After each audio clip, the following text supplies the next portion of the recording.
వద్దులేండి వద్దండి. నువ్వు వీడియో తీసుకుని మాకు భయం లేదు. మీకే భయం కాదు మీ మధ్య అంతే. వద్దు మేము భయం లేదు. పంపిస్తే వాళ్ళు నీకు డబ్బులు ఇస్తారు అంతే. మీకు డబ్బులు ఇస్తారు కదా మీరు సర్వీస్ చేయడానికి. వీడియో తీసుకుని ఎవరికో వద్దులే అన్న మా దగ్గర ఇక్కడ ఈ వీధుల్లో ఓన్లీ ఇక్కడ వరకు చేశారు కదా. మేము ఎవరినైనా దూషించి ఎవరినైనా తప్పు వద్దులే అన్న మాకు ప్రచారాలు వద్దు. నీకెవరు చెప్తున్నారు? వద్దు నీకెవరు చెప్తున్నారు? మీకెలా చెప్తున్నారు?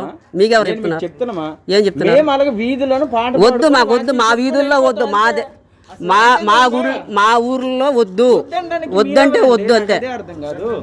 వద్దు మాది ఇదండి ఈ వీధంతా మాది. మీ వీధిలో మేము చెప్పము అక్కడికి వెళ్ళిపోతాం. ఏ వీధండి అది అంత హిందువులే. ఎంత హిందువులే. హిందువులు ఉన్న దగ్గర మీరు చెప్పడానికి లేదు. వద్దండి చెప్పడానికి లేదు. ప్రచారం చేయడానికి లేదు. మీరు అడగాలి. ప్రచారం చేయొద్దని చెప్పడానికి మీకు రైట్ లేదు. అర్థమవుతుందా? మీరు చెప్పడానికి మీకు ఎలా ఉంది? చెప్పుకోండి. మీరు సర్వ లోకల్కి వెళ్ళి చెప్పండి. నా వీధిలో చెప్పండి. మా దగ్గరకు వద్దు. మా దగ్గరకు వద్దు. ఎక్కడ పట్టుకెళ్తారు? తీసుకెళ్ళండి. చెప్తాను. వద్దు మాకొద్దు. వద్దు నమ్మంత వద్దు.